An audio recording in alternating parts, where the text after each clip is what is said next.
Pada awal tahun baru, tepatnya pada hari Rabu 4 Januari 2023, keheningan yang aneh menyeliputi kediaman keluarga Haik, memicu rasa cemas di kalangan tetangga dan teman-teman mereka. Hal ini bukanlah karena kebiasaan mereka, karena keluarga Haik selalu dikenal sebagai keluarga yang aktif dan ramah, sehingga ketidakhadiran mereka segera menarik perhatian. Mereka pun segera menghubungi pihak berwenang. Meskipun polisi awalnya menganggap hal tersebut tidak lebih dari masalah biasa, mereka tetap melakukan pemeriksaan kesejahteraan. Namun ketegangan mulai terasa ketika tidak ada respon meskipun beberapa kali polisi mengetuk pintu rumah mereka. Meski begitu, setelah beberapa kali mengetuk pintu tanpa mendapat respon, kekhawatiran semakin membesar ketika tetangga melaporkan kalau mereka belum melihat keluarga Haik keluar rumah selama beberapa hari. Tak ingin menunggu lebih lama, petugas polisi kembali ke rumah keluarga Haik yang terletak di kota Eno, negara bagian Aceh. Pihak berwenang semakin curiga karena mereka tahu betul betapa dekatnya hubungan keluarga ini dengan lingkungan sekitar, dan ketidakhadiran mereka cukup mencolok. Mereka berusaha memeriksa setiap pintu hingga akhirnya menemukan satu pintu yang tidak terkunci. Yang semakin menambah rasa curiga, pintu itu terlihat seperti sengaja tidak dikunci, yang semakin menguatkan dengan adanya dugaan yang nggak beres. Teman-teman dan keluarga mulai merasa cemas, terutama setelah mengetahui bahwa Tosa Haik absen dari acara penting dan Michael tidak muncul di tempat kerjanya, yang sangat tidak biasa bagi mereka. Kehadiran mereka di berbagai acara sosial biasanya sangat konsisten dan ketidakhadiran tersebut mulai memberikan sinyal bahaya. Rumah yang masih dipenuhi dengan hiasan Natal menambah kesan yang tidak wajar. Ada sesuatu yang sangat tidak sesuai dengan pemandangan tersebut, seolah-olah waktu terhenti dan kehidupan sehari-hari berhenti berjalan. Pemandangan yang mereka temukan di dalam rumah tersebut sungguh mengerikan. Di setiap sudut rumah, suasana yang biasanya dipenuhi dengan tawa dan kebahagiaan kini berganti menjadi kehampaan dan keheningan yang mencekam. Di sana mereka menemukan tubuh tak bernyawa yang bernama Michael berusia 42 tahun, Tosa yang berusia 40 tahun, dan kelima anak mereka, Bulley yang berusia 17 tahun, kembar Amonet dan Sienna yang berusia 12 tahun masing-masing, serta Gavin yang baru berusia 4 tahun. Semuanya tergeletak tak bernyawa setelah ditembak. Ini adalah pemandangan yang sangat mengerikan dan sulit dipercaya, terutama mengingat betapa hangatnya hubungan mereka dengan orang lain. Korban terakhir yang ditemukan adalah ibu Tosa yang bernama berusia 78 tahun, yang juga turut tewas. Kematian hanya memperburuk kenyataan pahit ini, karena dia telah sosok yang sangat dihormati dan berperan penting dalam keluarga mereka. Semua korban terbunuh akibat tembakan, mengungkapkan kenyataan yang sangat mengejutkan. Tembakan itu bukan hanya berakhir pada satu atau dua korban, melainkan telah merenggut seluruh korban, dan kenyataan itu sangat sulit diterima oleh siapapun mengenal mereka. Penyelidikan pun segera dilakukan, dan dengan cepat identitas pelaku mulai terungkap. Tidak ada petunjuk yang menunjukkan adanya orang lain yang terlibat, sehingga dugaan awal mengarah pada Michael sebagai pelaku tunggal. Michael Haik yang sebelumnya dikenal sebagai sosok yang tenang dan penuh perhatian, ternyata dengan kejam merencanakan dan menghabisi seluruh keluarganya. Temuan ini semakin mengerikan karena tidak ada peringatan atau tanda yang menunjukkan kalau ia memiliki potensi untuk melakukan tindakan seperti itu. Penghabisan ini dilakukan dengan cara yang sangat sistematis dan terencana. Kejadian ini juga memunculkan pertanyaan besar mengenai apakah ada tanda-tanda kekerasan sebelumnya yang tidak terdeteksi oleh orang-orang terdekat. Berita tentang penghabisan massal ini membuat teman-teman dan keluarga sangat terkejut, yang tak dapat memahami bagaimana seseorang yang mereka kenal bisa melakukan kekejian seperti itu. Bahkan orang-orang yang paling dekat dengan Michael tidak bisa membayangkan bahwa ia bisa melakukan sesuatu yang begitu mengerikan. Pada awalnya, berita kematian Michael dipublikasikan dengan menyoroti jasa-jasanya dalam keluarga dan komunitas, tanpa mengungkapkan fakta bahwa dia adalah pelaku dari penghabisan massal tersebut. Obituari tersebut setelah seolah menghapus kenyataan yang sangat pahit tentang apa yang terjadi di dalam rumah tersebut. Obituari yang diterbitkan menggambarkan Michael sebagai sosok yang peduli, aktif dalam gereja dan komunitas, serta bapak yang selalu hadir untuk anak-anaknya, yang tampak tak ada yang bisa mengira kalau dia bisa melakukan perbuatan yang kejam seperti ini. Deskripsi yang penuh pujian ini membuat banyak orang terkejut dan merasa bingung ketika mengetahui kebenaran tindakan Michael yang sangat mengerikan itu. Ini menimbulkan reaksi marah yang luas di kalangan publik setelah kabar kematian tersebar. Reaksi tersebut tak hanya datang dari keluarga korban, tetapi dari juga masyarakat luas, terutama yang berada di sekitar keluarga tersebut, yang merasa dikhianati oleh citra yang dibangun oleh media tentang Michael. Teks obituari tersebut tidak hanya menyembunyikan fakta mengenai penghabisan tersebut, tetapi juga menggambarkan bagaimana citra seseorang dalam komunitas begitu berbeda dari kenyataan yang sesungguhnya. Hal ini mengingatkan kami betapa sulitnya menilai seseorang hanya berdasarkan penampilan luar, dan bagaimana kami bisa tersesat dalam gambaran yang diciptakan oleh orang itu. Setelah berita itu tersebar, media sosial dipenuhi dengan kecaman yang tajam. Berbagai pihak yang merasa tidak terima mulai menggunakan platform mereka untuk menyuarakan ketidaksetujuan terhadap cara media menangani kasus ini. Banyak orang yang merasa tidak terima dengan cara informasi tersebut disajikan dan mendesak agar kebenaran lebih jelas disampaikan dengan sungguh-sungguh. Kritikan datang dari berbagai kalangan, dari aktivis sampai individu merasa bahwa cerita ini disajikan dengan cara yang tidak adil. Setelah mendapat banyak tekanan, berita itu akhirnya ditarik kembali. Media dan pihak terkait harus menghadapi kenyataan bahwa tindakan mereka telah memperburuk situasi dan menambah rasa sakit keluarga yang cukup menderita. Aksi keras yang dilakukan oleh Shannon Watts, seorang aktivis mendirikan Moms Demand Action, sebuah kelompok yang berjuang melawan kekerasan bersenjata, berhasil mendesak pihak terkait untuk menarik kembali berita tersebut. Watts memanfaatkan kekuatan media sosial itu untuk mengunggah kesadaran akan fakta yang sebenarnya, yang akhirnya mengarah pada perubahan besar. Setelah membagikan berita tersebut di Twitter, reaksi publik sangat luar biasa. Banyak orang yang sebelumnya tidak mengetahui kejadian ini merasa tergugah dan beramai-ramai memberikan dukungan pada keluarga yang terluka. Protes yang muncul bukan hanya berasal dari teman-teman dan keluarga korban, tetapi juga banyak dari orang seluruh masyarakat yang terkejut dengan cara media menyampaikan cerita tanpa menggali kebenaran yang lebih jauh. Sebagian besar masyarakat merasa kalau mereka telah dibiarkan tertipu oleh citra yang diciptakan oleh berita. Tragedi ini yang tampaknya hanya tentang sebuah keluarga, akhirnya berkembang menjadi isu yang jauh lebih fenomenal, memicu perdebatan tentang kekerasan dalam rumah tangga dan cara menangani kisah-kisah tragis. Hal ini juga membuka mata bagi orang yang mengenai pentingnya untuk tidak hanya percaya pada apa yang disajikan di permukaan, tetapi untuk mencari tahu lebih dalam mengenai kenyataan yang sesungguhnya.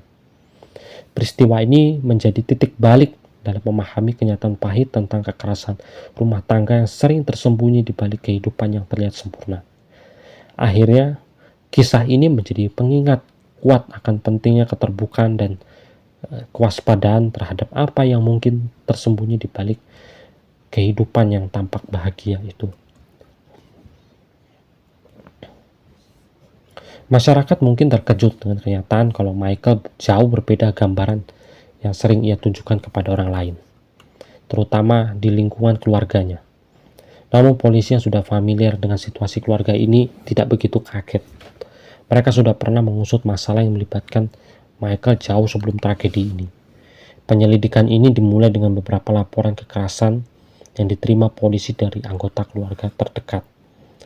Dokumen yang diperoleh dari penyelidikan mengungkapkan kalau Michael sebenarnya pernah terlibat dalam insiden kekerasan terhadap putri sulungnya itu. Yang satu berumur 17 tahun, ia bahkan mencuri HP milik Tosa untuk menyelinap membaca pesan-pesan pribadinya. Sebuah tindakan ini menunjukkan betapa dalamnya pengaruh kontrol yang ia coba terapkan terhadap keluarganya. Tindakan seperti itu bukan hanya melanggar privasi, tetapi juga menunjukkan adanya kontrol yang sangat buruk terhadap kehidupan pasangan dan anak-anaknya. Pada tahun 2020, penyelidikan terhadap kekerasan dalam rumah tangga ini dimulai, dan berbagai bukti menunjukkan kalau Michael telah melukai anak-anaknya secara fisik dan emosi, mental. Namun meskipun belum ada bukti yang jelas, tidak ada tindakan tegas yang diambil pada saat itu. Keadaan semakin jelas ketika Maisie, putri mereka yang saat itu berumur 14 tahun, menyatakan kalau kekerasan emosi itu ataupun pelecehan itu dari bapaknya sudah berlangsung lama dan melibatkan seluruh anggota keluarga termasuk ibunya.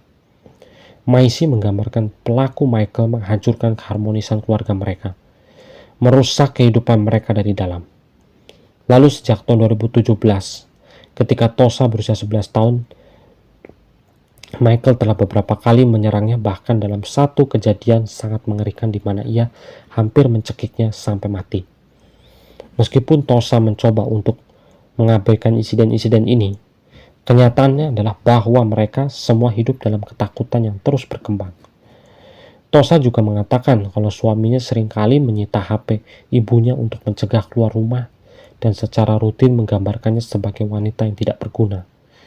Perilaku seperti ini hanya memperburuk rasa keterasingan yang Tosa rasakan dan membuatnya semakin terperangkap. Meskipun polisi melakukan penyelidikan, Tosa tampaknya enggan untuk melihat suaminya di hadapan hukum. Dia merasa takut jika segala sesuatu akan menjadi lebih buruk jika dia melawan Michael lebih keras lagi. Dia merasa setia pada Michael meskipun ia mengetahui kekejaman terjadi di rumah mereka. Hanya berharap kunjungan polisi cukup untuk menghentikan keganasannya itu. Namun, kenyataannya adalah kalau polisi hanya bisa bertindak berdasarkan informasi yang mereka terima. Dan tanpa adanya bukti yang lebih kuat, mereka tidak dapat melakukan intervensi lebih lanjut. Sayangnya, harapan itu terlalu naif, karena tidak ada jaminan kunjungan polisi akan membuat Michael berubah. Setiap tindakan polisi hanya memberikan sedikit kelegaan sementara, tanpa mengubah dinamika kekerasan yang semakin intens di rumah itu. Insiden kekerasan yang terus berlangsung ini tidak hanya mengancam keselamatan Tosa, tetapi juga masa depan anak-anak mereka. Maisie dan adik yang lebih muda itu sudah mulai merasakan dampak dari kekerasan ini sejak usia sangat kecil. Meski Michael berusaha menyembunyikan tindakan manipulatifnya di luar rumah, keluarga dan teman mereka mulai memahami kedalaman pengendalian yang ia coba terapkan. Sebagian besar dari mereka baru mulai menyadari betapa jauh Michael telah membawa keluarganya ke dalam kehancuran. Tosa yang sudah selama ini terjebak dalam hubungan ini mulai mencari cara untuk keluar. Dan pada akhirnya, setelah bertahun-tahun penderitaan, dia membuat keputusan berani untuk bercerai. Keputusan itu adalah langkah yang pertama yang sangat penting bagi Tosa untuk mendapatkan kembali kendali atas hidupnya. Meskipun dia sangat sadar bahwa itu akan berisiko. Sebelum penghabisan itu terjadi, Tosa bahkan sudah menghubungi seorang terapis untuk mendapatkan bantuan dan mencari jalan keluar dari hubungan yang penuh kekerasan itu. Namun meskipun dia mencari dukungan dan ketakutan akan tindakan balasan Michael selalu menghantui pikirannya. Perilaku manipulatifnya Michael pun semakin menjadi-jadi, terutama ketika Tosa mencari perlindungan dan solusi melalui pihak berwenang. Dia mulai merasa bahwa tidak ada tempat yang aman bagi keluarganya. Kekerasan sudah berlangsung semakin memburuk. Selama periode ini, ketegangan semakin meningkat dan situasi semakin berbahaya. Pada titik ini, Tosa merasa bahwa dia harus segera mengambil langkah-langkah besar untuk melindungi dirinya dan anak-anaknya. Tetapi di sisi lain, merasa tak berdaya menghadapi ancaman yang terus tumbuh. Berdasarkan pengamatan, periode paling berbahaya dalam hubungan kekerasan seringkali terjadi proses perceraian atau perpisahan. Ketika pelaku merasa kehilangan kendali dan bisa mengambil tindakan ekstrim untuk mempertahankan dominasi mereka, Michael pun merasa terpojok. Dan pada saat itulah dia merasa kehilangan kendali penuh atas situasi ini. Pada titik ini, Michael merasa terancam oleh gagasan kalau Tosa bisa meninggalkannya, dan untuk mencegah hal itu terjadi, dia beralih ke tindakan yang jauh lebih mengerikan. Ia mulai merencanakan apa yang dia rasa sangat sebagai solusi terakhir untuk menjaga keadilan kendali atas keluarga dan kehidupannya. Dia tidak hanya mengeluarkan senjata dari rumah untuk mencegah Tosa mempertahankan diri, tetapi juga semakin melibatkan kontrol yang lebih ketat dalam setiap aspek hidupnya. Setiap gerakan yang Tosa lakukan, bahkan setiap langkah kecil, semakin diawasi dengan ketat oleh Michael. Dalam kekacauan mental yang dialami, ia merasa bahwa kehilangan memilih untuk menghabisi daripada melepaskan Tosa dari genggamannya. Ini adalah titik balik dari perilaku kekerasannya, di mana dia memutuskan bahwa satu-satunya cara untuk mempertahankan kekuasaannya adalah dengan menghancurkan keluarganya yang telah ia kendalikan selama ini. Perasaan ini semakin memperburuk tindakannya, dan keputusannya untuk mengakhiri segalanya dengan cara yang sadis yang menjadi satu-satu jalan yang ia lihat. Tidak ada yang bisa menghentikan ambisinya kejam untuk mengendalikan hidup orang lain. Sebelum malam penghabisan itu terjadi, Tosa menghubungi polisi lagi, mengungkapkan ketakutannya terhadap Michael. Namun meskipun langkah pencegahan sudah diambil, polisi tidak bisa memberikan perlindungan yang lebih berarti karena sistem hukum yang terlalu lambat dan kurang respon. Meski beberapa langkah pencegahan sudah diambil, ketakutan semakin menjadi-jadi karena Michael semakin tidak terkendali. Tosa merasa terjebak dalam situasi yang semakin buruk, tanpa cara untuk melarikan diri atau merasa aman.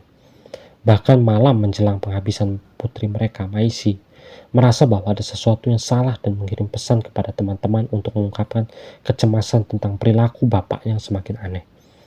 Maisy sudah mulai merasakan bahwa hidup mereka tidak akan sama lagi, bahwa akan ada ancaman yang mengintai dari rumah mereka sendiri. Michael yang sepertinya sadar akan langkah-langkah pencegahan diambil Tosa dan Gale, memutuskan untuk menghilangkan kemungkinan perlindungan diri dengan cara mengeluarkan senjata api dari rumah mereka. Namun meskipun dia berusaha menghalangi usaha Tosa untuk melindungi diri, tindakan tersebut tidak mencegah bencana yang sudah mendekat. Tragedi ini mengungkapkan kekerasan yang dialami rumah tangga bukanlah hal yang dianggap remeh. Dan meskipun ada peringatan yang jelas, terkadang ketidakmampuan untuk membaca tanda bahaya dapat mengarah pada kehancuran yang tak terduga. Sebelum penembakan itu dimulai, pelaku biasanya telah menciptakan rasa takut dan kontrol yang mendalam terhadap korban mereka. Proses ini dimulai dengan memanipulasi emosi korban untuk membuat mereka merasa terjebak, seolah-olah tidak ada jalan keluar. Ini adalah strategi yang disengaja, di mana langkah pertama yang diambil adalah merusak kondisi mental korban terlebih dahulu, dengan menciptakan rasa takut dalam pelaku bisa dengan mudah mengendalikan setiap aspek kehidupan keluarga.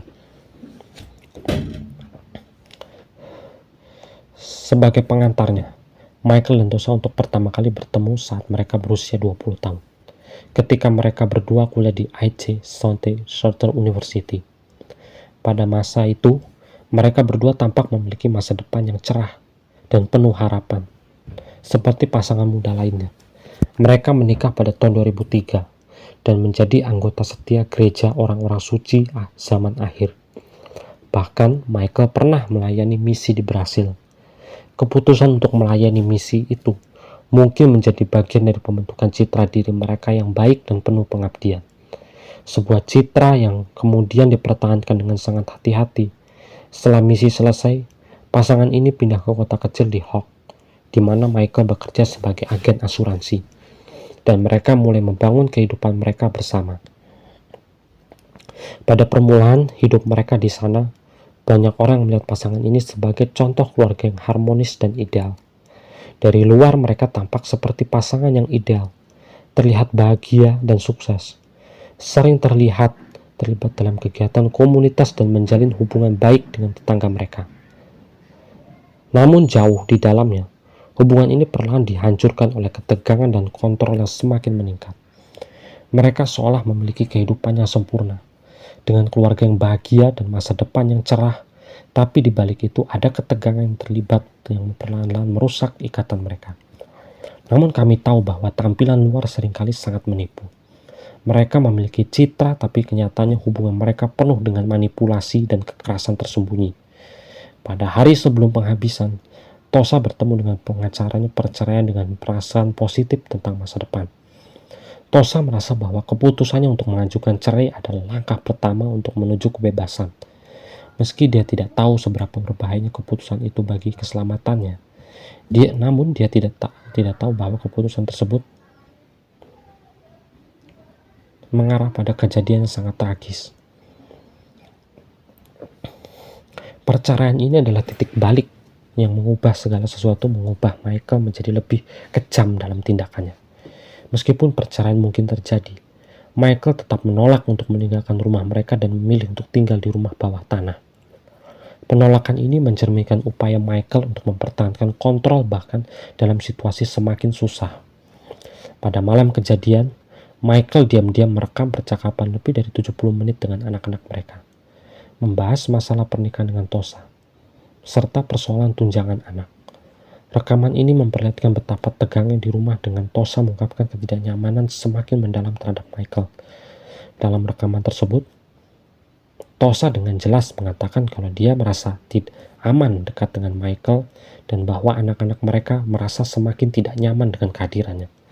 Kekhawatiran Tosa sangat nyata, tetapi tidak memiliki cara untuk menghindari dari situasi itu. Dia bahkan mengatakan kalau dia tidak bisa lagi bertahan dengan perlakuan yang diterimanya. Ketegangan di rumah semakin meningkat dengan Tosa merasa semakin terpojok. Sementara itu, Michael mengungkapkan kepada anak-anak mereka bisa menyalakan lampu besok atau lusa, seolah tanda-tanda masalah besar yang akan datang. Pernyataan ini terdengar seperti sebuah peringatan tidak langsung, seakan-akan dia sudah tahu apa yang akan terjadi. Sekitar pukul 10 malam, Michael mengirim pesan kepada Tosa untuk berbicara. Namun Tosa tidak membalasnya. Tosa sudah merasa begitu tertekan dan takut sehingga dia mengabaikan pesan tersebut. Lalu pada pukul 3:30 pagi, seorang tetangga mendengar suara yang diduga tembakan. Namun dia beranggapan kalau itu hanya suara kembang api, mengingat waktu itu adalah akhir tahun dan banyak orang merayakan kembang api. Ini adalah kesalahan persepsi yang sangat berbahaya, karena suara tembakan sebenarnya lebih mengkhawatirkan daripada suara kembang api biasa. Tetapi baru pada siang hari sekitar pukul 4 sore, tubuh-tubuh ditemukan di dalam rumah. Pencarian terlambat untuk mencari tahu apa yang sebenarnya terjadi hanya membawa lebih banyak tragedi mengerikan. Michael meninggalkan sebuah pesan menghabiskan dirinya yang sangat membingungkan, menulis kalau dia merasa tidak bisa menghadapi lagi dan merasa hidupnya tidak masuk akal. Pesan tersebut menunjukkan betapa dalamnya kerusakan mental yang dialami Michael, dan bagaimana bisa dia berusaha membenarkan tindakan meskipun sudah jelas bahwa dia adalah pelaku kekerasan utama. Dalam pesan tersebut, dia menyatakan kalau dia lebih memilih untuk busuk di neraka daripada melanjutkan hidup dalam kekacauan yang dia rasakan. Namun dalam kalimat tersebut, jelas kalau dia ingin menyalahkan orang lain atas penderitaannya, terutama Tosa. Dia juga menyalahkan Tosa atas tindakannya, mengatakan dia tidak bisa lagi mentolerir pelecehannya, meskipun bukti yang ada menunjukkan kalau Michael adalah pelaku utama dalam kekerasan itu. Pada titik ini, Michael sudah kehilangan kendali sepenuhnya dan beralih ke ekstrim untuk mencoba mengakhiri semuanya. Keinginan Michael untuk menjaga citra keluarganya sempurna tampak menjadi alasan utama di balik tindakan yang kejam terhadap istri dan anak-anaknya, bahkan ibu mertuanya. Ini adalah bukti kalau pelaku kekerasan mempertahankan citra yang tampak sempurna, jauh lebih penting daripada keselamatan mereka. Ibu Tosa dan putra bungsunya ditemukan di kamar tidur utama. Sebagian besar tertutup selimut dan bantal, dikelilingi darah. Keadaan mereka menunjukkan betapa sadis serangan itu, meninggalkan jejak kekerasan yang tak terhapus. Anak-anak lain ditemukan di kamar tidur mereka, kecuali salah satu si kembar ditemukan terjatuh di lantai. Kejadian ini menunjukkan betapa seremnya serangan itu, bahkan bagi anak-anak yang tidak terlibat langsung dalam kekerasan itu. Michael ditemukan tergeletak di kantong tidur, menunjukkan kalau dia telah mempersiapkan rencana sangat rinci.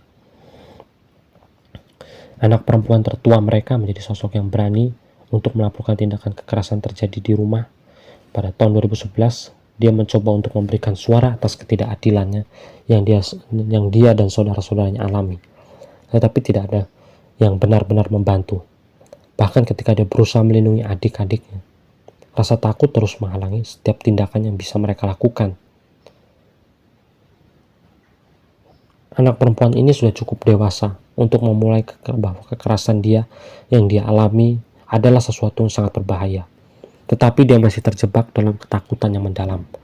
Hanya beberapa hari setelah belum tragedi itu, dia mengulang upaya untuk menyelamatkan keluarga. Namun segala sesuatu terlambat. Upaya yang begitu tulus dan penuh cinta tetap tidak cukup untuk mengubah nasib mereka. Bahkan sampai sekarang siapa yang mau diadili? Karena semua sudah pada mati, bahkan juga Michael sudah menghabisi nyawanya sendiri dan tidak tahu apa yang harus polisi lakukan. Semua sudah selesai dan dianggap masalah ini tidak perlu diperberatkan lagi karena tidak ada yang perlu diadili dan semuanya mungkin sudah menerima nasib yang sama. Dan polisi pun sudah mulai meringkus semua jasad-jasadnya dan jasad itu dimakamkan dengan secara agama dan juga dengan ada proses kebaktiannya juga. Dan di situ pun juga akhirnya tidak ada yang bisa diadili.